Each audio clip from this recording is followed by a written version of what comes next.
Encuentro con la verdad. Análisis político, económico, social y la presencia de actores locales y nacionales. Por una seguridad social ideal, sin la participación ciudadana y popular, no hay salida. Encuentro con la verdad. Conduce Julio de la Llana por Canal 8. Bueno, buenas noches, espero que estén bien. Miércoles 29 de julio, hoy estamos acompañados por un hombre que es carpintero que se llama Mario Gullón. Cualquier cosa, algún dato que él más quiera agregar, no, ya veré. Eso está bien. Buenas noches para toda la audiencia y aquí estamos con el amigo de la Llana. Está bien. Bueno, tenemos ese primer video que tiene que ver con Palantir y todos estos medios que nos están vigilando hace tiempo.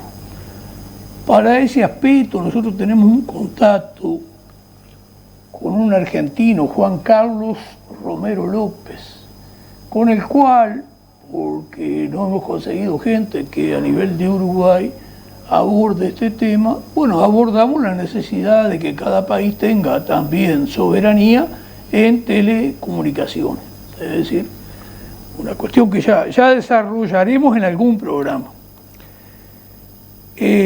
Vamos a ir hablando algo del proyecto celulósico forestal, mientras vamos pasando distintos tipos de videos a lo largo de todo el programa.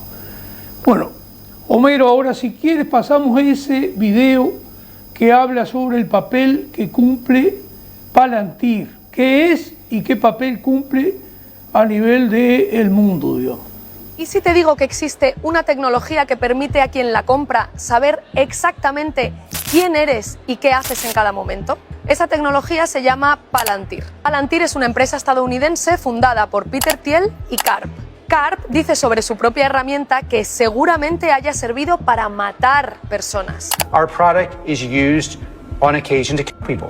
Pero vamos poco a poco. ¿Para qué sirve Palantir? ¿Qué es lo que hace? Hasta hace no mucho, los datos que dejamos en la red cada vez que hacemos una búsqueda, que usamos redes sociales, que mandamos un mensaje, dejaban un rastro que servía para tener una imagen general de lo que hace y lo que le gusta a la gente, a modo de tendencias. Pero con Palantir eso ha cambiado. Ya no se trata de saber qué hace la gente en general, sino de conocerte milimétricamente a ti en particular. Palantir permite reunir muchos datos diferentes sobre una misma persona hasta lograr hacer un perfil muy preciso. A qué hora te levantas, cuáles son tus rutinas, dónde vas cada día, con quién te relacionas, qué piensas y cómo eres. Muestra de su precisión es que es la tecnología que ha permitido a Trump secuestrar al presidente de Venezuela o asesinar a Khomeini el primer día de ataques a Irán. De hecho, la CIA fue uno de los primeros financiadores de Palantir. Y aquí llegamos al centro del asunto, porque Palantir es una herramienta que lleva años siendo usada por Estados Unidos e Israel para hacer guerras y operaciones militares de precisión, en el genocidio, para asesinar y detener a palestinos, para vigilar a ciudadanos o, en el caso del ICE, para detener migrantes. Y esto no es cosa solo de Trump y Netanyahu. Palantir ya está siendo usada ahora mismo en Europa, en Holanda, en Alemania o en Reino Unido, y también en España, donde el gobierno ha hecho un contrato con Palantir de 16,5 millones de euros para defensa. La clave es que Palantir cambia para siempre las reglas del juego. Cualquier empresa súper rico o gobierno que compre Palantir y que tenga acceso a datos suficientes puede saberlo todo de ti, puede invadir tu intimidad, puede perseguirte, puede controlarte sin que ni tú ni nadie pueda impedirlo y sin los más mínimos controles democráticos. Es una tiranía de la vigilancia. El propio fundador de Palantir, Karp, dijo que Palantir daba paso a una nueva era de disuasión fundamentada en la inteligencia artificial. Esto significa: si todos y todas sabemos que estamos vigiladas, pues todas y todos dejaremos de pensar, de hacer, de militar, de expresar nuestra opinión con libertad, porque no sabemos quién está controlándonos y no sabemos si con esa información nos pueden perseguir, detener o asesinar. Ese es su objetivo, que vivamos con miedo y que seamos obedientes. Es el final de la libertad. Así que hay que moverse para protegernos de Palantir antes de que sea demasiado tarde, para impedir que los gobiernos y las grandes empresas lo usen contra la gente. Es nuestra vida y nuestra libertad lo que está en juego.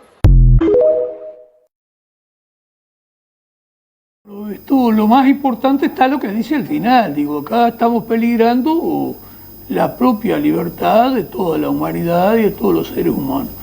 Yo tengo alguna cosa anotada ahí, Mario, si tú quieres algún... Sí. Vamos bien. Bueno, Palantir, dice la española, permite milimétricamente qué haces, qué piensas, con quién te relacionas. La española te recuerda que esto estuvo tras el secuestro de Nicolás Maduro y la muerte de Khomeini, incluso en el primer ataque a Irán. Y te habla cómo desde el comienzo está la CIA tras este avance, digamos, en la vigilancia y en estas técnicas que hoy se usan. Tú cuando quieras largarte... Sí, o sea, Palantir es comprada y administrada por la CIA y el Mossad. Es más, el asesinato de las niñas en Irán, eso fue designado por la inteligencia artificial. O sea, se escudan en la inteligencia artificial para decir que no son ellos los que deciden. Pero detrás de la inteligencia artificial hay alguien que pone las reglas y los parámetros para que actúe. Sí, no hay duda ninguna. Digo, vamos hacia la concreción de dictaduras. Sí. Eso un poco lo vemos en Latinoamérica con el acuerdo que hubo con la persona esta que estaba presa por 40 años, narcotraficante, que llegaron a un acuerdo con él para ser futuro gobernante en Honduras. Lo soltaron, sí. Y que habla claramente de eliminar todo tipo de progresismo, todo tipo de avance. Y lo que pasa es que es descarado el modelo de sociedad que está armando, digamos, las grandes corporaciones transnacionales, apoderándose de todo. Quieren eliminar a la humanidad. Cuanto menos haya, menos gasto menos consumo en comida. Es más, la prueba la empezaron en Gaza. En Gaza fue donde empezaron a seleccionar gente, a matar. O sea, no seleccionan gente que vaya a atacar algo, no. Crean un perfil y dicen si este niño o este adolescente puede llegar a ser peligroso y ya tienen la orden de poder eliminarlo. Por eso es que han matado. Y en Gaza, para ellos son todos peligrosos. Porque son palestinos. Sí, son palestinos y le has asesinado a toda la familia hace siglos, hace 80 años que le estás asesinando todo. Claro, el niño que sobrevive a eso queda con unos traumas impresionantes. Sí, consideramos importante que la audiencia que tengamos vaya conociendo la existencia de estas cosas a las cuales tenemos que oponernos, no hay duda ninguna.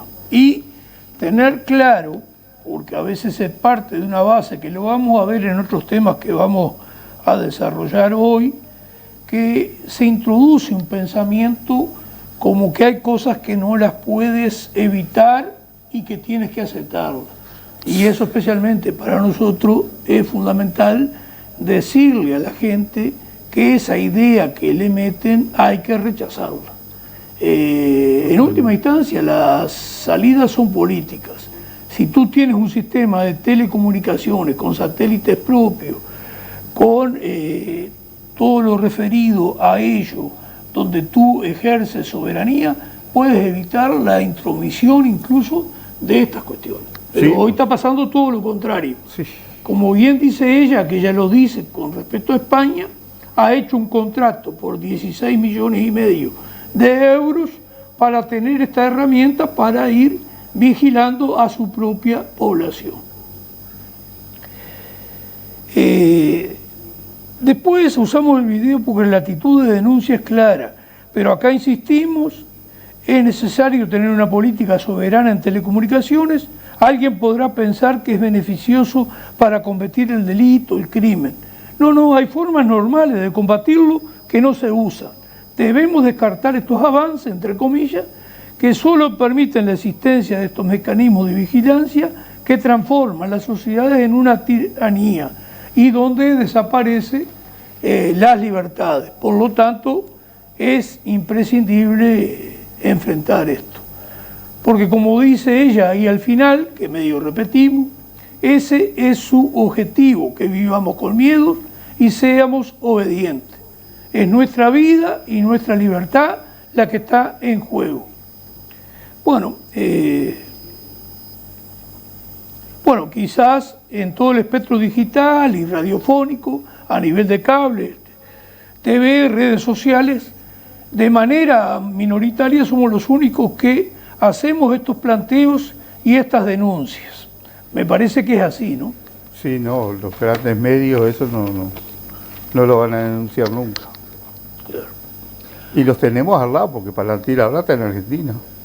Sí, el avance es total, que un poco lo que decíamos también, ya hay un plan de que Honduras se transforme en una especie de gendarme, por lo menos para empezar en América Central, y después extenderse al resto de América Latina. Y bueno, y la actitud de Milei en ese aspecto es ofensiva. Y de Chile. Pero, Y de Chile. Sí, y no nos engañemos con respecto a otros gobiernos, incluso el nuestro. Sí, no, ni hablar. Bueno, vamos a ir hacia el proyecto celulósico forestal, que hace una colonia de Uruguay, que solo favorece básicamente a algunos hacendados. Ya explicaremos por qué. ¿Por qué favorece a algunos hacendados y en realidad al Uruguay en su totalidad no le sirve? Ya explicaremos también, especialmente por el tema del agua, pero también por el tema que no genera empleo. Al revés, la existencia de más de 1 millón de hectáreas sembradas de eucaliptus, aparte del problema del agua, ha traído menos empleo en el país. Porque la gente se hace la idea de que como se maneja cierto dinero y son empresas transnacionales, que como que el país avanzara, pero en realidad ha retrocedido. Claro, porque la misma mano de obra que se utiliza para un campo ganadero o de producción no es lo mismo que utiliza para cuidar árboles. O la mano de obra y eso debe ser un 30 o 40% menos. No, es mucho menos. El tema es así, las cifras que hay, por todos los estudios que hay, los académicos, te dicen que la forestación genera cada 1000 hectáreas 1,98 puestos de trabajo. Es decir, la forestación anda en un entorno de 2 empleos cada 1000 hectáreas. La ganadería extensiva llegaría casi a 6 y pico, casi 7. Criar ovejas llevaría a 11 empleos cada 1000 hectáreas. Y aumentar la lechería, por ejemplo, llevaría 19 empleos cada 1000 hectáreas. Cada 1000 hectáreas. Entonces acá lo que hemos perdido es empleo, porque esto se instaló también con mucha picardía. Ya veremos para qué nos va dando el tiempo, porque hoy este tema del proyecto celulósico forestal lo vamos a ir mechando en todo el programa para proporcionar ciertas informaciones a la audiencia que tenemos. Lo que sí favorece es a los propietarios de tierra por el arriendo. Y ya vamos a ver que el tiempo no nos da nada, no nos va a dar para nada para ir poniendo cosas, vamos a dejar algunas cosas, pero creo que es importante ir dejando esa información. Bueno, ¿cuánto pagan las forestales por una hectárea y por año? De 150 a 180 dólares por hectárea y por año. ¿Cuánto pagan en realidad el arriendo para ganadería, lo que sea? Y no llega a 80 dólares. 80 dólares o menos. ¿Esto qué demuestra? Por eso es que digo que tenemos un carajo de cosas para hablar. Porque ¿qué pasa? Una de las cosas que hay que hablar es el origen de dónde se producía la pasta de celulosa. La pasta de celulosa, a no ser el ejemplo de algunos países, y nosotros éramos uno de ellos, que plantaba su propia que producía su propia pasta de celulosa, es que muchos países eran abastecidos por los países escandinavos. Suecia, Dinamarca, Finlandia, de donde son los capitales que tenemos acá en UPM, bueno, todos esos países abastecían de pasta de celulosa a casi todo el mundo. esa pasta de celulosa se hacía a partir de un árbol que había que esperar de 30 a 40 años para poderlo talar.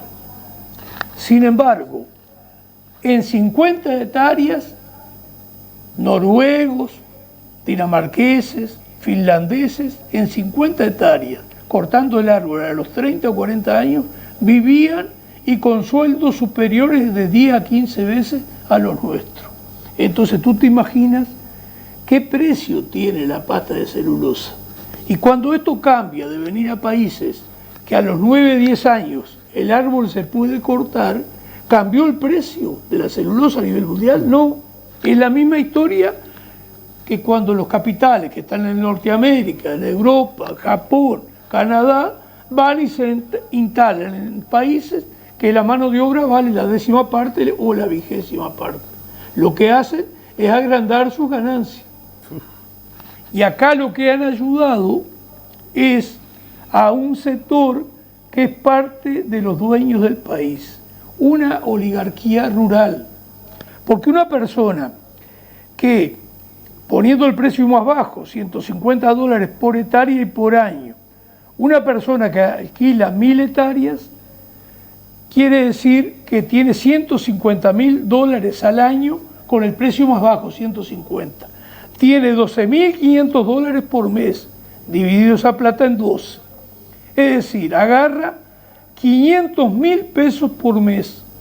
Quiere decir que alguien con 500 hectáreas agarraría 250.000 pesos por mes.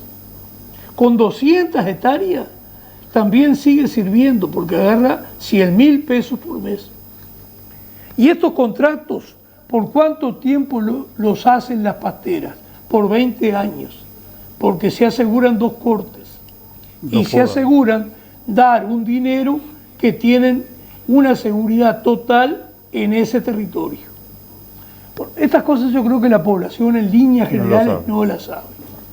Entonces nos han instalado algo que nos está llevando la mitad del agua que el país repone, ya veremos si nos da el tiempo para decir algo más con respecto al tema agua, y esto no está ayudando en nada al empleo. Incluso ha ido creciendo las zonas forestadas en los últimos tiempos y el empleo no creció. Pero eso lo vamos a aclarar un poco más. Ahora vamos a pasar a algo totalmente distinto, pero para poder ir conversando con tranquilidad el análisis que vamos a hacer de lo que afirma el senador Óscar Andrade, secretario general del Partido Comunista, además.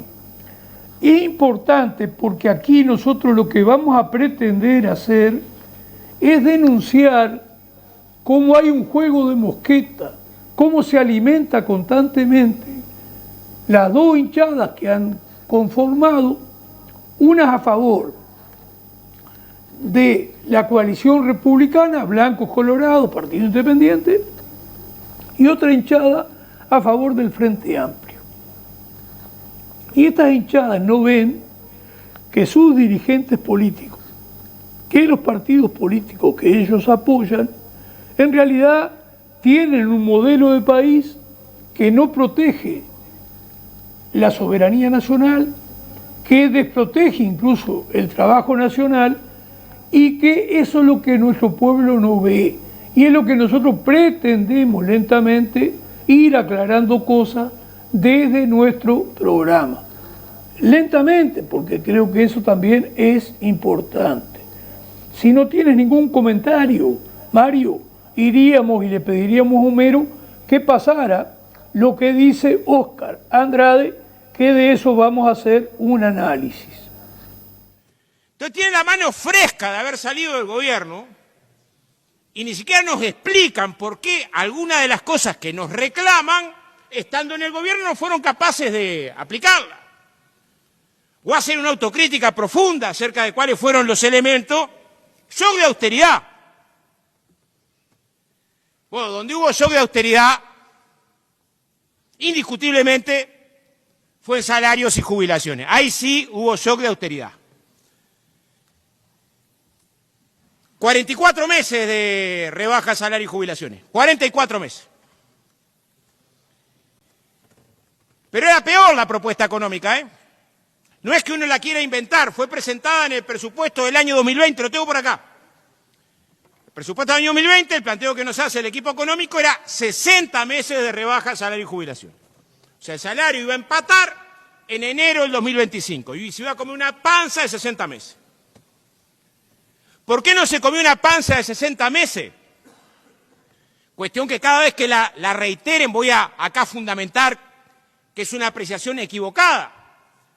Porque la resistencia de los trabajadores les impidió que hicieran un recorte de salario y jubilaciones en 60 meses. Tengo por acá los datos. 9ª ronda de Consejo de Salario, 194 mesas de negociación. En 97 de las 194 mesas de negociación hubo acuerdo entre empresarios y trabajadores por encima de la pauta del gobierno, más de la mitad. Voy a hacer una comparación con esto con respecto a las primeras 4 rondas de gobierno de Frente Amplio. No de grandes aumentos por encima de la pauta, 1,5, 2 puntos, pero que permitieron que el salario se recuperara antes de los 60 meses. ¿Qué hizo el Poder Ejecutivo con esos acuerdos? Votó en contra de todos y cada uno de los convenios colectivos que lograban una recuperación modesta. Y acá nos vienen a hablar de que hay que llegar a fin de mes. Pero es insólito. Votó en contra de todos y cada uno, aún de sectores muy golpeados, que lograban un puntito de crecimiento por encima de la inflación. Voy a tratar de que se mire esto con perspectiva. En las 4 primeras rondas de Consejo de Salario que se volvieron a convocar a partir de que el Frente Amplio llegó al gobierno, hubo 850 mesas de negociación. Bueno, sin duda es de los representantes del Frente Amplio de los más locuaces, que manejan muchas argumentaciones, entre comillas. Todo esto está estudiado, sí, para nosotros todo esto está estudiado. Cuando acusa al anterior gobierno de que durante 44 meses no otorgó aumentos, sabe muy bien que el anterior gobierno cuenta con argumentaciones a su favor. ¿Cuáles?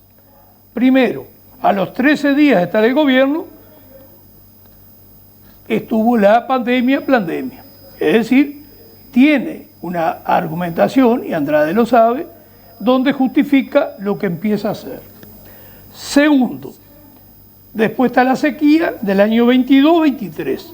Después está el comienzo de la guerra de Ucrania y la enorme suba de los fertilizantes que se produce y de otros productos. Entonces, viven jugando con la gente.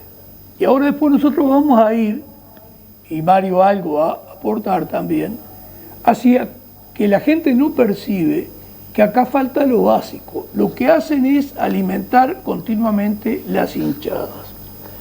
Andrade dice que, por ejemplo, el Frente Amplio como ahora dio mejoras. ¿Y qué mejoras dio? Que dio, por ejemplo, a las pasividades más bajas, les dio 213 pesos. Digo, no puede considerar que eso es una mejora. Después, es cierto que el contenido electoral de la base de las dos coaliciones, que vota más del 90%, las dos coaliciones tienen un componente social distinto. Por ejemplo, los de la coalición republicana, Partido Colorado, Partido Nacional, Partido Independiente, en líneas generales, su electorado está contra los gremios. Ya se sabe, está contra los gremios.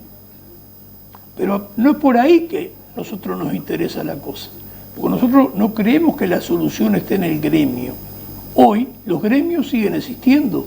Pero ¿cuál es la realidad que estamos viviendo? Que en un panorama, porque no hay una política que proteja el trabajo nacional, donde entra a desaparecer el empleo, no hay gremio que te sirva. Hoy en realidad, en la mayoría de los lugares se está presentando el hecho de empezar a desarmarlos. Ahora, ¿por qué se pueden empezar a desarmar?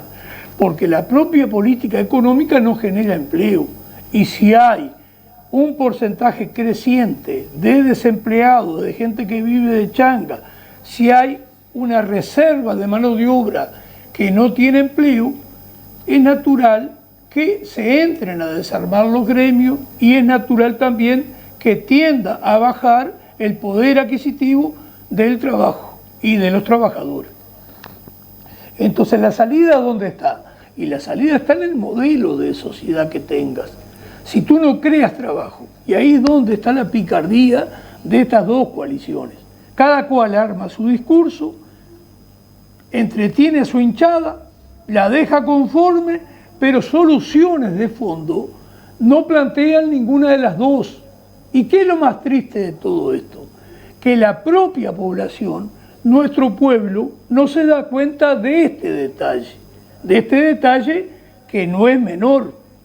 No es lo mismo tener un proyecto de país que resuelva el empleo, que a su vez mayormente se base en el mercado interno. ¿Y por qué esto otro de que se base en el mercado interno? Bueno, porque primero que nada, inclusive hoy, que se fomenta todo el comercio internacional, en realidad casi el 80% de la producción se realiza sobre el mercado interno, descansa en el poder adquisitivo de nuestra gente. Entonces, si nosotros planteamos un proyecto de país que tiende a eliminar cosas que hoy vienen de afuera y a producirlas acá, aparte de generar trabajo, ¿qué otra cosa vamos a hacer inmediatamente a medida que se pueda y se genere más riqueza? Y bueno, aumentar el propio poder adquisitivo de la gente, porque es parte de nuestro modelo. Nosotros, si aumentamos el poder adquisitivo de nuestro pueblo, vamos a tener una mejor sociedad y el empleo va a ir rumbo a ser un pleno empleo sin desocupación. Está una cantidad de cosas a discutir, ¿no? Los valores que también tiene que ir generando esa sociedad, todo ese tipo de cosas. Entonces, lo que sí queríamos plantear es que esto que plantea Óscar Andrade es una cuestión de montar un teatro, entretener a nuestra población y no presentar ninguna cuestión que sea solución real, que sea solución de fondo. Y reitero, lo más triste de todo, que muchas veces nuestra población no percibe este detalle. Y digo detalle que no es detalle, es una cuestión inmensa a resolver. Los países que no protegen su producción, su industria, su mercado interno, bueno, tienden a irse degradando. Uruguay es muy especial. Es real que aún hoy hay un 60 o 70% de nuestra población que capaz que se siente bien. Ahora, este país no es para tener un 30% de la población que esté mal. No es para tener un 10% de la población que directamente hoy, un 10%, está viviendo en la miseria. No es que esté mal, está viviendo en la miseria.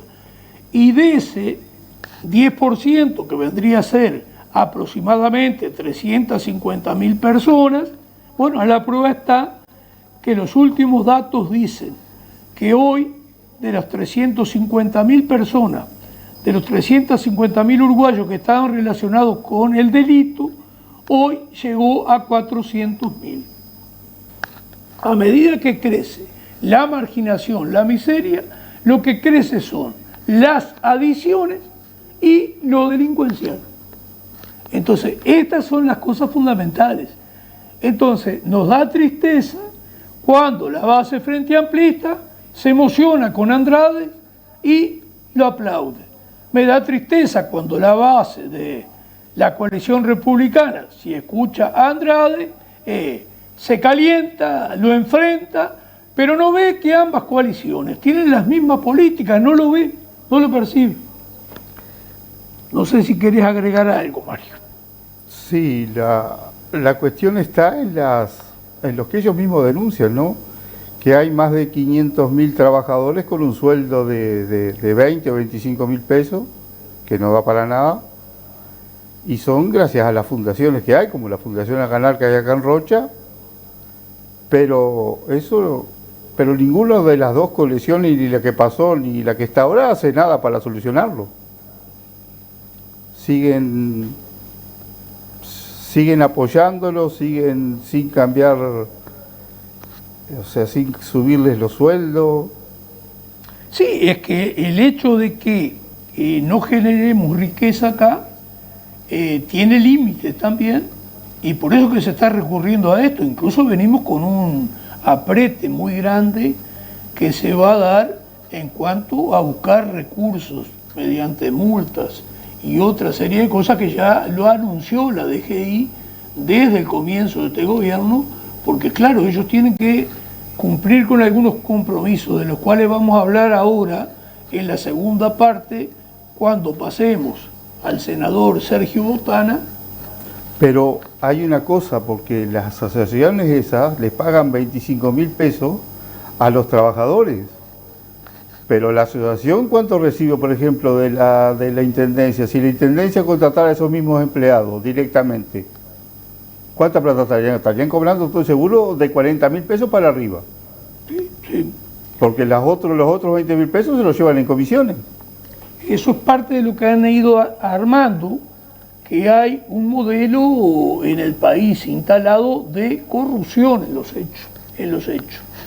Y yo tenía todo lo que podemos hacer, emitir dinero, todo lo que podemos producir en trabajo, y está el tema del tiempo, que veré cómo lo meto esto, porque sería importante decirlo.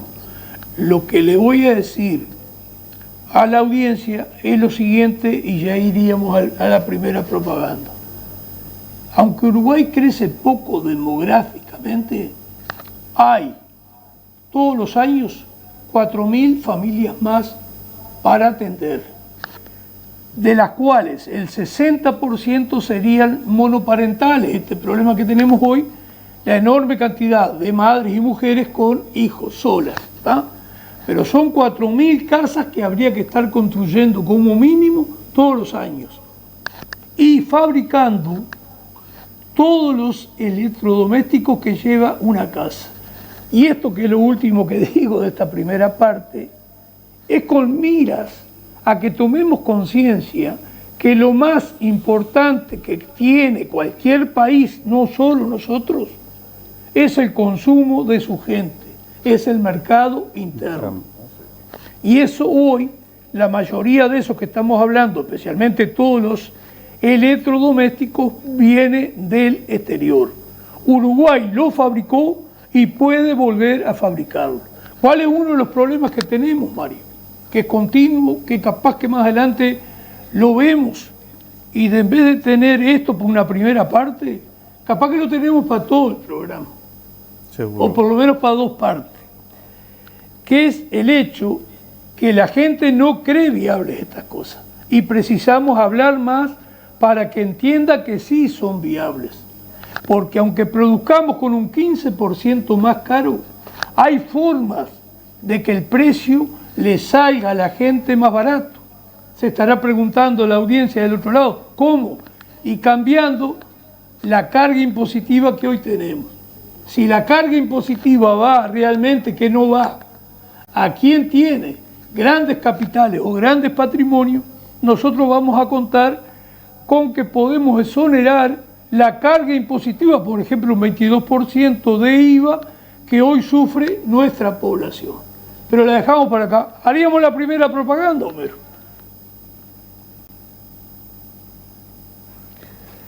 Pues mira lo que tenía anotado acá. Sí, pero bueno, claro, no da el tiempo. Está sin lente. Bueno, esta casa se alquila, está cerca de las 5 esquinas de la Aguada, se alquila 7.000 pesos por mes, por todo el año. Ahí tienen los celulares para verla, o el celular de arriba del dueño para consultar.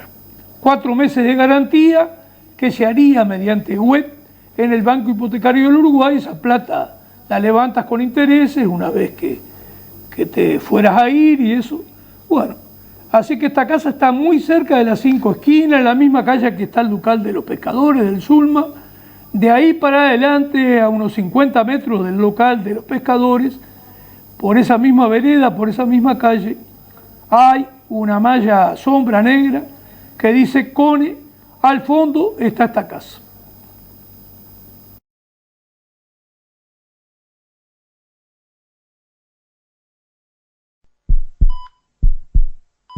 No maten a la UTE. ¿Quién pone el precio a la energía en Uruguay? Mientras UPM cobra $76 el megawatt hora, multinacionales como GEF Global pretenden pagarnos solo 40. La firma de contrato para el hidrógeno verde generará enormes pérdidas. Las empresas públicas son del pueblo y es necesario que el pueblo las defienda. La energía es un derecho. Comprometidos con nuestra historia. AUTE, PIT-CNT.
No maten a la UTE. ¿Quién pone el precio a la energía en Uruguay? Mientras UPM cobra $76 el megawatt hora, multinacionales como GEF Global pretenden pagarnos solo 40. La firma de contrato para el hidrógeno verde generará enormes pérdidas. Las empresas públicas son del pueblo y es necesario que el pueblo las defienda. La energía es un derecho. Comprometidos con nuestra historia. AUTE, PIT-CNT. Encuentro con la verdad. Análisis político, económico, social y la presencia de actores locales y nacionales. Por una seguridad social ideal, sin la participación ciudadana y popular, no hay salida. Encuentro con la verdad. Conduce Julio de la Llana por Canal 8. Todo risa, todo. Y la otra los miraba. Sigue así, viste, cuando tenía un gurichico. Ahora tenemos las declaraciones del senador del Partido Nacional, Sergio Botana, que Homero Rocha no va a pasar, y lo que afirma es bastante novedoso, grave, pero aparentemente él como que no tendría nada que ver hasta de lo que dice.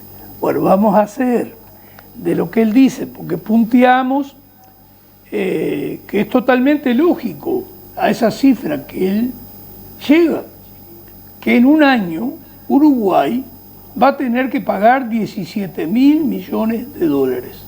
Señora, para que usted se vaya centrando, digamos, se ponga en el escenario en el cual estamos, yo le voy a decir que estrictamente el presupuesto del Uruguay, con plata contante y sonante, equivale a 20.000 millones de dólares.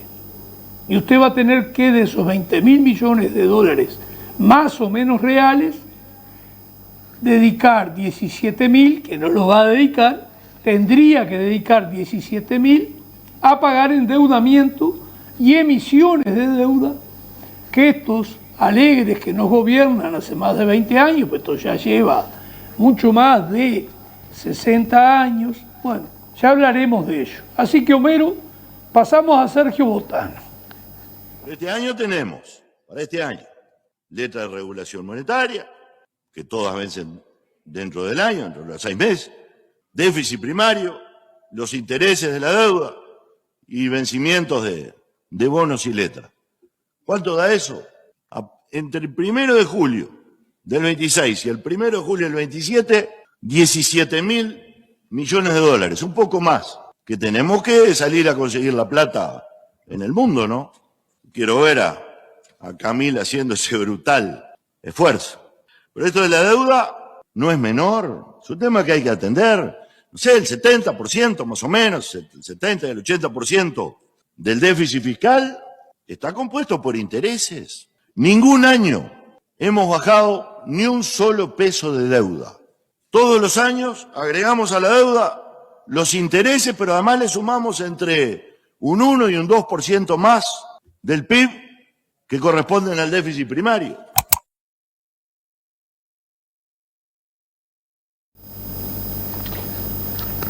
Nosotros, para usted, hicimos una especie de ordenamiento de lo que el senador Sergio Botana dijo. Cuando dice letras de regulación monetaria, son emisiones por las cuales también se pagan intereses. Incluso son a 6 meses, como dice él. Para lograr mayor liquidez, incluso se hace a veces, esa emisión de dinero. ¿Cuánto? Y yo calculo que en esto se puede llegar a 3.000 millones de dólares. 3.000 millones de dólares. Después vamos a hacer la sumatoria de esto que fuimos viendo, del poco conocimiento que tenemos, y la sumatoria coincide con lo que él está planteando. Pero después veremos otras consideraciones, digamos, más de fondo. El déficit fiscal. Bueno, se habla que va más allá del 4% del Producto Bruto Interno. El Producto Bruto Interno está en 80.000. Quiere decir que un 1% son 800 millones de dólares. Quiere decir que un 4%, ahí son 3.200 millones de dólares a pagar por el déficit fiscal, a cubrir más que nada. Bueno, incluso, como decía yo hace un ratito, el presupuesto real, estricto, con plata, está en 20.000 millones de dólares. Pero el presupuesto que votaron en las cámaras equivale a 26.000 millones de dólares. Están continuamente emitiendo deudas. Y si emites deuda, pagas intereses. Y el pago de intereses, señora, señor, ¿a quién beneficia? Sí, al capital financiero, a los banqueros. Eso es parte para quienes gobiernan, tanto coalición republicana como coalición Frente Amplio. Por eso es que usted tiene que ir viendo de empezar a cambiar. Lentamente, pero hay que empezar a cambiar. Así que el déficit fiscal se lleva un promedio de 3.500 millones de dólares. Intereses de la deuda a pagar. Esto ya se compara más bien con el presupuesto, porque esto sale directamente. El presupuesto estricto, como le decía, es de 20.000 millones de dólares. Y lo que se paga de intereses de la deuda va desde 2.000 millones de dólares por año hasta más de 4.000, que no se pagan nunca, porque vivimos amortizando incluso los intereses que debemos. Los intereses no se pagan nunca, no se liquidan en ningún año los intereses que te vienen. Y acá puse otra frase, ¿qué te vienen? Porque acá tenemos algo más para hablar, que capaz que no lo hagamos hoy, que es hasta dónde los compromisos y lo que te piden que pagues, tú lo has recibido. Ahora vamos a hablar de otra cosita también, que tienen responsabilidades, tanto coalición republicana, de la cual forma parte Sergio Botana, como de la coalición Frente Amplio. Entonces esto va también un promedio, el pago de intereses de la deuda va en unos 3.000 millones de dólares. Después, emisión de bonos y letras que también sobre estas emisiones se pagan intereses. Emisión de bonos y letras, que incluso la emisión en pesos uruguayos o en unidades indexadas es lo que explica la baja inflación que tenemos a propósito. Porque el capital, y no vamos a hablar ni cerca de todo lo que hay que hablar, porque la deuda externa es un instrumento que aceptan los países, los dueños de los países aceptan, que son los grandes propietarios, los grandes capitales del país, de ser dependientes del imperio de turno. El imperialismo existe, nos guste o no, existe. Y la única fuerza antiimperialista que hoy hay en el país es la Unidad Popular, lema Asamblea Popular, y allí estamos nosotros como Partido Humanista, lista 1969, formando parte de esta coalición, la única coalición política antiimperialista.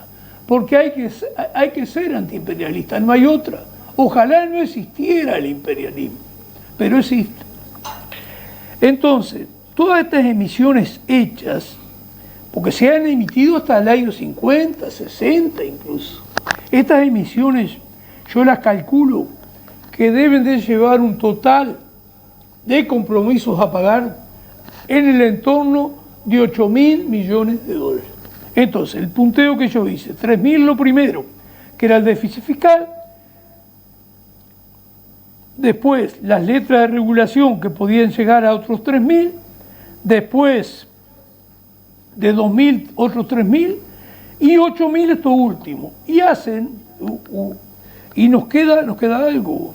Todos los años agregamos a la deuda los intereses y amortizaciones que no pagamos todo. Yo creo, y ellos tienen buena información, que esto debe ser real. Ahora, este endeudamiento, lo que sí quizás no sea real, es dónde está la plata. Porque atiéndame, el Frente en sus 15 años de gobierno se endeudó en 27.000 millones de dólares. Hubo un endeudamiento que fue la firma del contrato UPM-2 República Oriental del Uruguay. Eso como mínimo, hacerle el trencito y otras cosas a UPM, costó unos 8.000 millones de dólares. Incluso se está hablando ahora de que el total del proyecto celulósico forestal le ha costado al país 12.000 millones de dólares. Porque ahí se agrega todas las exoneraciones que hubo, todos los pagos que se le dio a quien plantara eucaliptos en otra etapa. Así que ya ve usted los gobiernos que usted vota, qué es lo que hacen. Endeudan el país para beneficiar capitales extranjeros. Entonces usted tiene que ir pensando si sigue votando a estas coaliciones mayoritarias. Si nos vota a nosotros, ¿vamos a ganar la elección? No. Vamos a aparecer, vamos a crecer. Si lográramos 5 diputados y 2 senadores, son 7 personas. La plata que no va a cambiar, se va a seguir cobrando lo mismo. Nosotros lo vamos a aprovechar por lo menos para tener de 35 a 40 militantes, que como el Parlamento funciona de lunes a jueves, desde el día viernes vamos a estar de manera organizada recorriendo todo el país y haciendo una cantidad de planteos, entre otros, cómo se puede producir en el país, cómo se puede tener una industria y cómo se puede emitir dinero en pesos uruguayos. Entonces, la etapa más jodida que tenemos nosotros es remontar que perdimos un 1% que teníamos y un diputado. Si nosotros esta etapa, a octubre del 29, la remontamos con que nos apoye un 4 o 5% de la población, nosotros en los 5 años siguientes hay condiciones para hacer gobierno, que ya tendremos que ver cómo participamos, no solo como fuerza política y posibles aliados, más que nada cómo participamos organizando socialmente a nuestra sociedad. Es fundamental la participación ciudadana y popular para poder construir un país distinto. Nosotros en ese aspecto no nos gusta mentir. Para construir algo distinto hay que tener pueblo detrás. ¿Por qué? Porque los grandes intereses que hoy son beneficiados te van a poner palos en la rueda, te van a sabotear. Entonces, como nosotros no queremos que nos vote para acomodarnos, sino que queremos que nos vote para empezar a cambiar este país, no le mentimos. De antemano le decimos que para hacer cambios es imprescindible organizarse. Ahora, las cosas siempre van de a poco. Primero que nada, ¿precisamos votos? Sí, precisamos votos. Entonces, ¿hay que ir hacia eso, a tener votos? Y sí, no tenemos otra. Ese es el primer paso.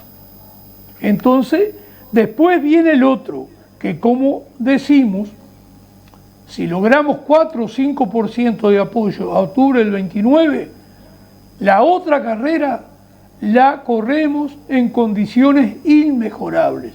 Sos un representante nacional, estando en democracia, a nosotros no sirve, somos defensores de la democracia, incluso pensamos que la democracia tiene que tener prácticas mayores de democracia directa, es todo un tema para hablar, pero digo, pensamos que sí. Bueno, entonces por ahí va la cosa. Ahora, vamos a Sergio Botana de nuevo. Además, dice el senador Sergio Botana, sumamos un 1%, un 2% del PBI del déficit primario. Bueno, está equivocado el déficit primario, que anda el más de 4%, es mucho más que el 1 o el 2%. He dicho, pero vale la pena decir, que tienen un presupuesto de 26 mil millones de dólares, pero los 26 mil millones de dólares no están. Es decir, viven emitiendo deuda. ¿Esto es conveniente en un país? No, no lo es. ¿Por qué lo hacen? Porque son irresponsables. No les interesa nada, y el pueblo no lo ve, no les interesa nada, las dos coaliciones mayoritarias, no les interesa nada las exigencias, las condicionalidades que le van a poner por estos endeudamientos. No les interesa, porque el pueblo no ve. El pueblo cree que alegremente se puede endeudar. Claro, el pueblo que piensa que en el país no hay dinero y en el país hay dinero, entonces no hay necesidad alguna de endeudarse. El endeudamiento se produce porque se acepta una dependencia del imperialismo de turno. Esto empieza en la década del 50, y en la década del 50 Uruguay era acreedor. A Uruguay le debían los países europeos porque en la Segunda Guerra Mundial abasteció con carne y con nevis a Europa. Es decir, era acreedor. Tenían deuda los europeos con Uruguay, pero el imperialismo existe y te viven visitando, te viven presionando, te viven planteando cosas, y empezaron las primeras cartas de intención, que es un compromiso de empezar a endeudarse, a trabajar con estos organismos financieros internacionales, como es el Fondo Monetario Internacional, el Banco Mundial, el BIP, bueno, todos estos organismos que están para sojuzgar a los países. Es una lástima que el tiempo no nos dé, porque para eso, por ejemplo, de Burkina Faso tenemos un video donde habla Ibrahim Traoré, donde rechaza la democracia occidental. Porque él dice, la democracia occidental para nosotros es sinónimo de robo, de expoliación, de falta de libertades. ¿Bueno? ¿Por qué están los regímenes militares en toda África? ¿Por qué él llega al gobierno mediante un golpe? Y porque allí las Fuerzas Armadas son pretorianas. Ahora, hay compañeros que me han planteado que no haga estos planteos, porque dicen que, por ejemplo, que Ibrahim Traoré hoy no hay tantas libertades y no hay partidos políticos. Nosotros estamos a favor de los partidos políticos porque estamos en democracia, Pero nosotros entendemos la actitud de Ibrahim Traoré, porque donde hayan dado libertades como han dado otros, ¿qué les ha pasado? Los han matado. Esto fue una digresión. No sé si la palabra digresión le cae, pero esto fue una digresión. Pero hay que hacerla a veces. Entonces, por ejemplo, el gobierno de Sergio Botana, que gobernó entre el 20 y el 24, se endeudó en 5 años en 19.000 millones de dólares. Y uno se pregunta, ¿dónde los pusieron? En los bolsillos. Hay de todo, hay de todo. Uno de los gastos que ellos hicieron, porque favorecen el proyecto celulósico forestal, igual que el Frente, que firmó el contrato UPM 2, República Oriental del Uruguay, y nos endeudó como mínimo en 8.000 millones de dólares, por lo menos ahí tenemos la cifra. De los 27.000 que el Frente se endeudó, hay 8.000 millones de dólares que están explicados, claramente, porque fue así. Se endeudó y puso esa plata para hacerle todos los chiches a UPM. Y de ellos creo que pueden haber gastado, con compromisos para adelante y para beneficiar a ciertas empresas, haciendo rutas y caminos rurales para favorecer el tránsito de los camiones que andan con los troncos que le sirven al proyecto celulósico forestal. Pero son 19.000 millones de dólares en un periodo. Deberían de explicar todas estas cosas. Para nosotros es re claro esto, Mario. No sé la audiencia, no sé si tú quieres agregar algo, si no iríamos al video de Sergio Solmaruga. Bueno. Homero, pasaríamos a Sergio Solmaruga, que ahí tenemos algunas cosas para hablar. SAFAP tienen ganancia garantizada. Es una anomalía absoluta, inclusive dentro de las reglas económicas capitalistas. Entonces, buena parte de las cosas que propone el Poder Ejecutivo reconoce la ineficacia del modelo. Pero ¿por qué entonces seguimos manteniendo el modelo? Porque las AFAP tienen un poder enorme de presión porque manejan 30.000 millones de dólares. Y eso es mucho poder. ¿Quién le ha dado ese poder a las AFAP? El modelo, el diseño. Y hoy es como, ¿saben la historia de la guillotina, no? En la Revolución Francesa pasa algo parecido. ¿Cómo murió el inventor de la guillotina? Por la guillotina, ¿no? Guillotín murió guillotinado. ¿Qué nos pasa a nosotros como sociedad? Creamos las AFAP fueron adquiriendo tanto poder que ahora son las que mandan por encima de la voluntad democrática de la gente de hacer cambios por la vía legal y parlamentaria para que haya un nuevo diseño que elimine su intermediación, su costo y la inseguridad que generan. Esta circunstancia de malestar y de disgusto con la orientación que toma el Poder Ejecutivo, tanto en forma como en fondo, el mantenimiento del sistema FAP y el desconocimiento del acuerdo que en este aspecto se había alcanzado en el diálogo social, por las razones que ya antes compartí, vino a consolidar un proceso de discusión preexistente dentro del movimiento sindical sobre ir a un paro general con movilización para el 11 de agosto, que venía perfilado con dos grandes centros de reclamo y de propuesta. Uno de los motores del paro era plantear la necesidad de fortalecer la capacidad redistributiva del Estado para generar una sociedad más eficiente en la garantización de derechos que hacen al ejercicio de la ciudadanía.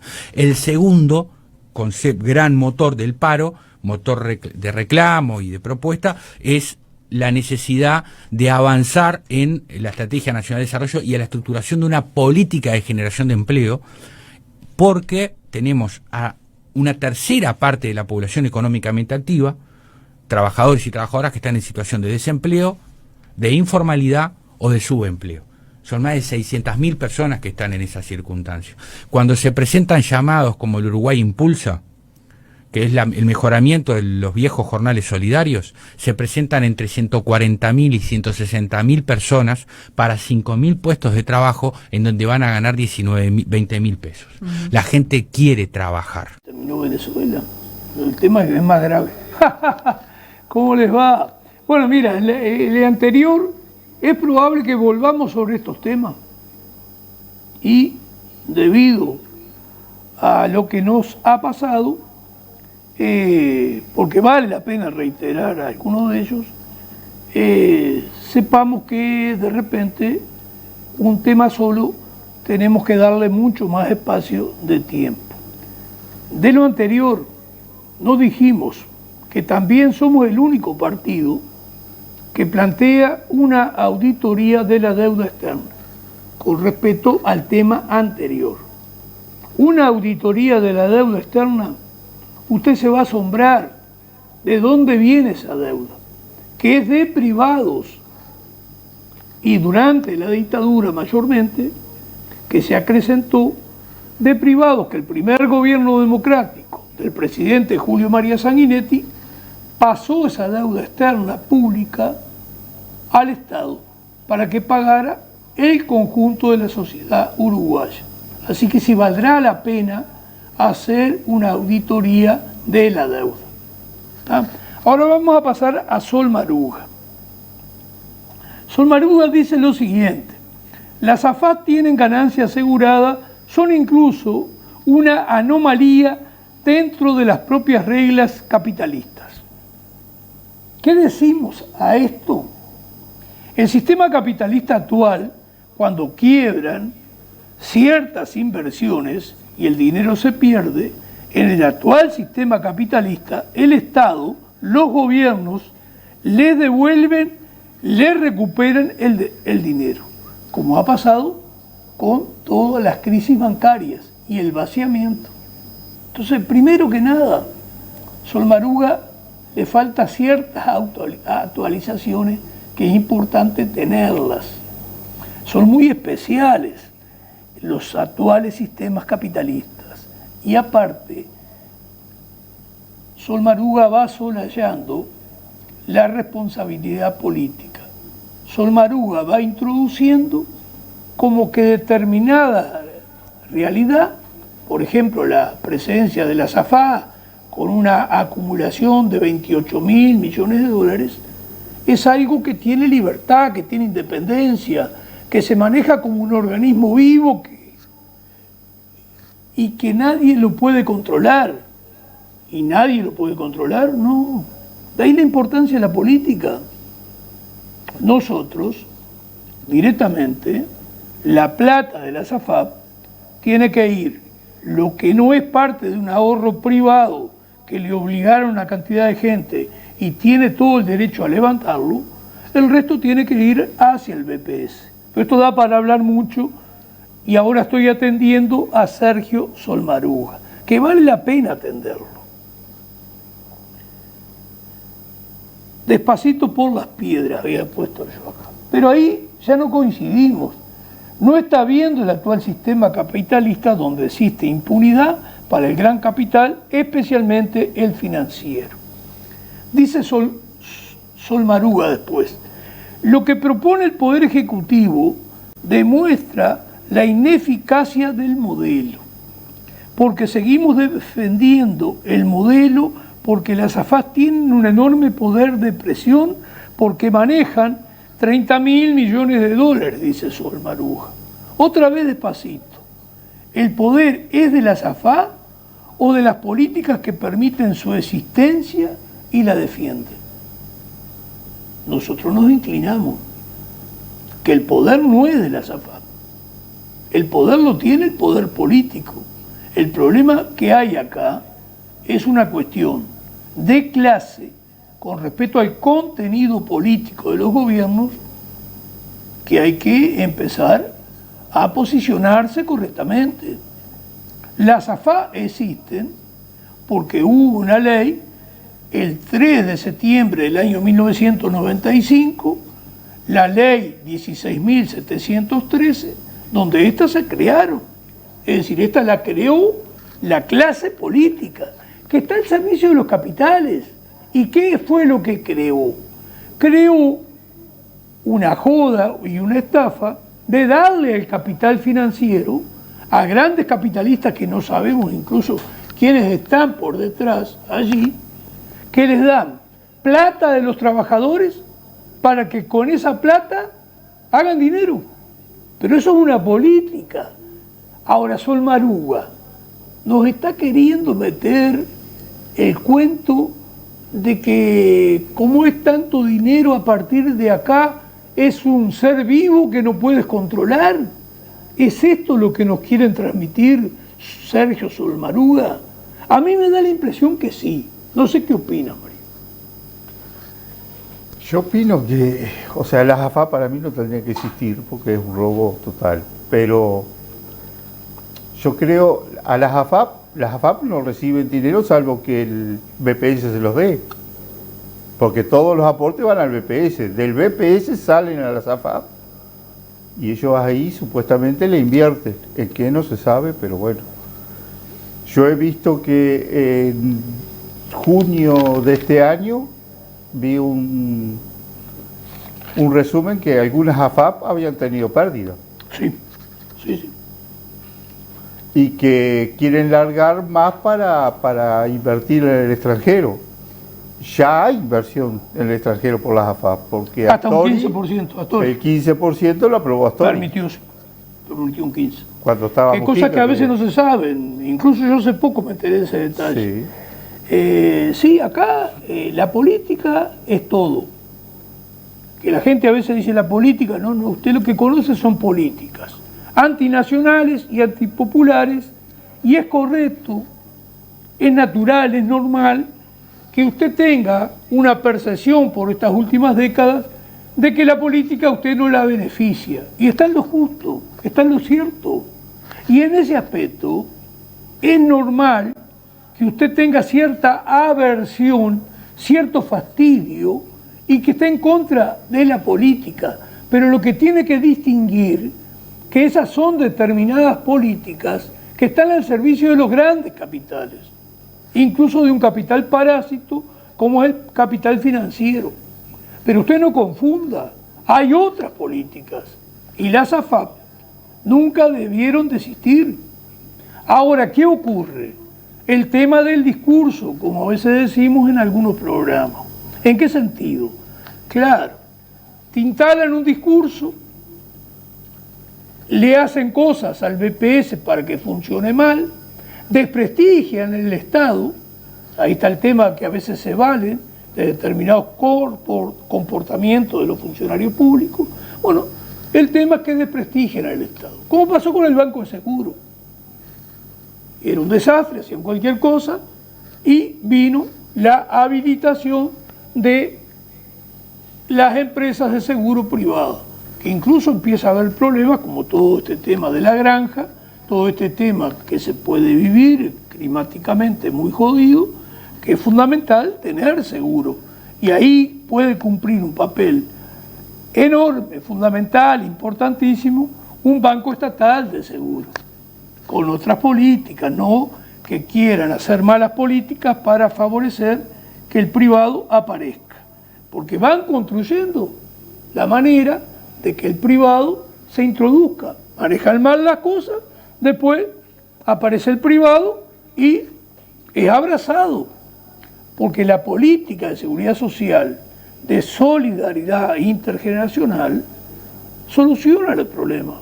Tú le pones un 15% a cualquier patronal, por chica que sea, las patronales chicas lo que tienen que evitarle son otras cargas que le ponen, para decir algo, porque el tiempo se nos va, sacarle agua y luz comercial. Pero pagando el laudo legal a un trabajador, cualquier patronal, por chica que sea, tiene que sumar un 15% más, un 15%, para que el trabajador esté formalizado como corresponde. Y hay 735.000 pasividades, y hay 1.550.000 aportantes, hace una relación de 2,11, y si tú tienes 30 aportes, 15 del empleado obrero y 15 de la patronal, tienes un 30. Por 2,11 te da un 63%, que sería plata genuina para pagar un 63% de lo que se gana en actividad. Ahora, esto que estamos diciendo nosotros, nuestro pueblo lo domina, nuestro pueblo esta información la tiene, nuestro pueblo esta información la maneja, no. Claro, es parte de la cuestión. No sabes que hay una solución, que hay un sistema que es ideal, y bueno, aparecen las AFA y te crees todo el cuento que te van a multiplicar el dinero. Sí, están dando pérdidas que está hecho a propósito, porque hasta eso hacen, manejan el dinero como quieren. Una de las cosas que yo digo está manejado a propósito, claro, empiezan a dar rentabilidad negativa, que es perder dinero. Sí, claro. Pusiste 100.000, te van a devolver 95, 90. Un ejemplo de cifra. ¿Por qué es? Claro, si estoy dando rentabilidad negativa, según parece, si arriesgas más y pones en el exterior, vas a tener una rentabilidad mayor. ¿Qué están preparando? El terreno para que tú digas, bueno, sí, vamos a dejar que un porcentaje más grande se invierta en el exterior. Para mí que lo que tiene que entender la gente es que las AFAP, o sea, el gobierno le da la plata a las AFAP para después pedírsela prestada, con interés. Porque eso, o sea, le pagamos y le pagamos los intereses. Y no sé si otra cosa que sabía la gente es que para que la AFAP te pague, te dividen una expectativa de vida en los hombres en 110 años y en las mujeres en 115 años. O sea que ellos calculan que vos vas a vivir 110 años los hombres y 115 las mujeres. Ese es el cálculo que hacen para pagarte las miserias que te pagan. Sí, eso después dividen por 500 y 600 como número, que sería el equivalente de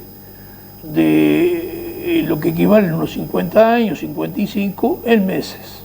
Y sí, es irrisorio lo que te pagan. Pero hay que insistir.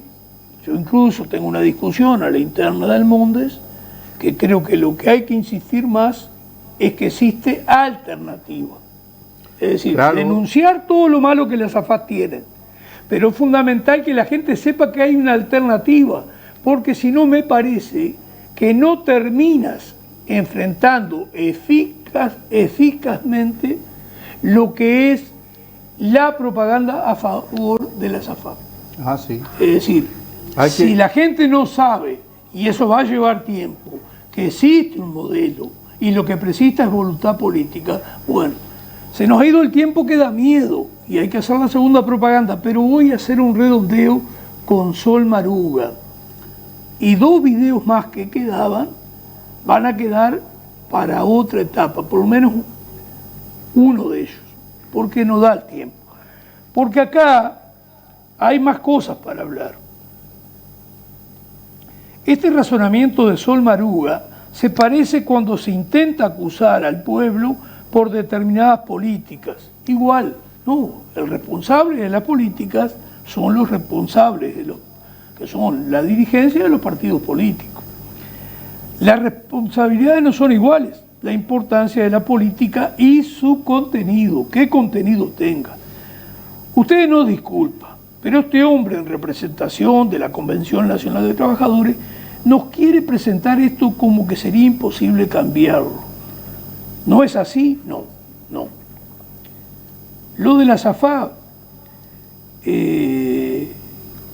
se disfraza, pero los hechos,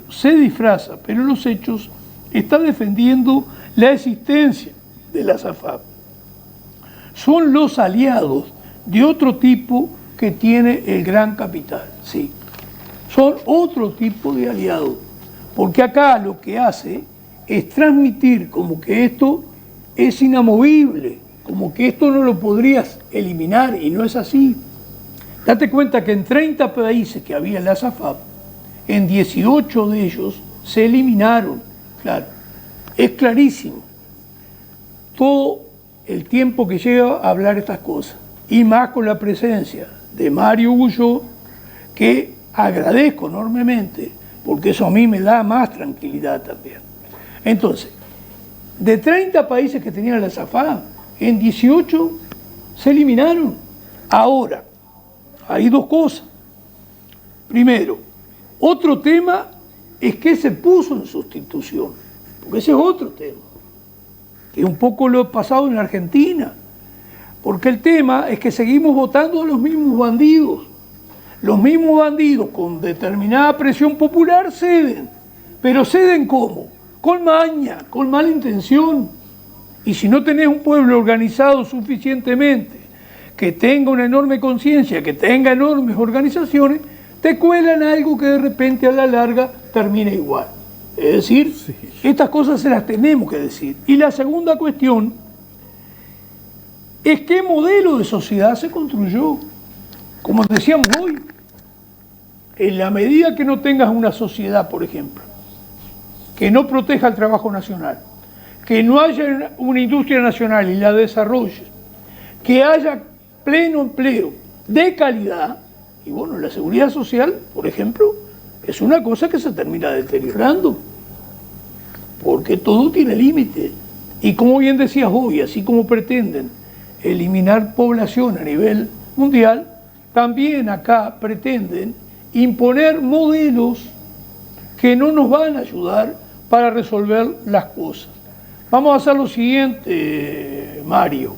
Vamos a pasar la segunda propaganda, que no se ha pasado, y vamos a seguir un poco más con Sergio Solmaruga, y 2 videos que teníamos para pasar ahí quedarán para otra oportunidad. Segunda propaganda, Homero. Bueno, esta casa está cerca de las 5 esquinas de la Aguada. De las 5 de la esquina de la Aguada, allí a 30 metros, está el local de los pescadores, del Zulma. Por esa misma calle, esa misma vereda, 50 metros más adelante hay una malla sombra negra, y ahí para adentro está la casa, que dice Cone, la malla sombra. Bueno, ahí están los precios, 7.000 por mes, se alquila por todo el año, 4 meses de garantía en el Banco Hipotecario del Uruguay. Bueno, por ahí va la cosa.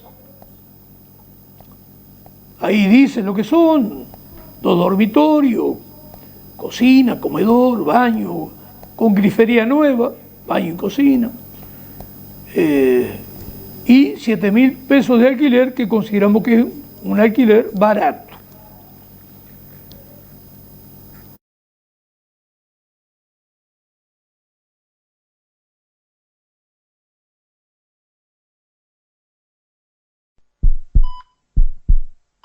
No maten a la UTE. ¿Quién pone el precio a la energía en Uruguay? Mientras UPM cobra $76 el megawatt hora, multinacionales como GEF Global pretenden pagarnos solo 40. La firma de contrato para el hidrógeno verde generará enormes pérdidas. Las empresas públicas son del pueblo y es necesario que el pueblo las defienda. La energía es un derecho. Comprometidos con nuestra historia. AUTE, PIT-CNT.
No maten a la UTE.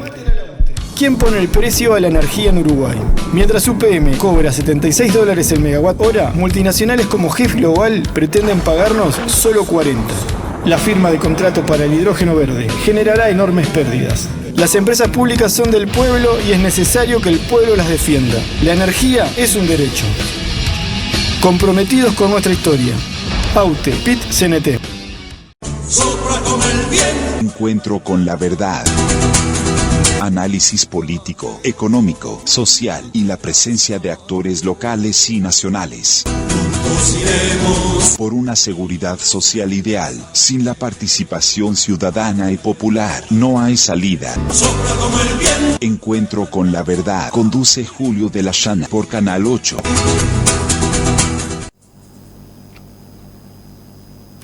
Bueno, vamos a finalizar con algunas consideraciones más sobre algunas cosas que dijo Sergio Solmaruga.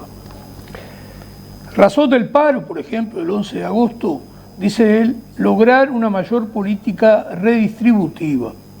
Esto es soñar despierto, anotó yo. Le dijimos por dónde va la plata, todo lo que hablamos a partir de lo que dijo Sergio Botana. Ahí usted está viendo claramente en qué se usa la plata del Uruguay, en qué se utiliza, en endeudarnos y vivir pagando intereses, que son enormes y que al ser enormes y no cumplir con ellos, que habría que hacer una auditoría de esa deuda para saber realmente cuánta plata llegó, bueno, vienen los condicionamientos. Dice después el amigo Sergio Solmaruga, razón, una segunda razón, avanzar en una política de estrategia nacional de desarrollo. Esto lo he ido escuchando un lote de veces. Y digo, ¿y esto qué quieren decir? Estrategia nacional de desarrollo y estructuración de una política de generación de empleos. Y pongo palabra a palabra, como la canción, que ojalá la pusiéramos poner para ser un poco más alegre. Empleo sin política proteccionista no es posible. No se puede crear empleo si tú no proteges el trabajo nacional, cosa que hace Europa, que hace Estados Unidos, allá que lleven algunas producciones donde la gente no gana nada para tener grandes ganancias, pero protegen su producción. Date cuenta que Europa tiene que producir carne vacuna poniendo calefacción y Europa tiene carne que se abastece y vende más que lo que importa, exporta, con carne que tiene que tener unos costos relacionados con que nosotros tendríamos que tener calefacción acá para el ganado, con lo que eso significa. Bueno, entonces, empleo sin política proteccionista es inviable. Empleo llamando al inversor extranjero.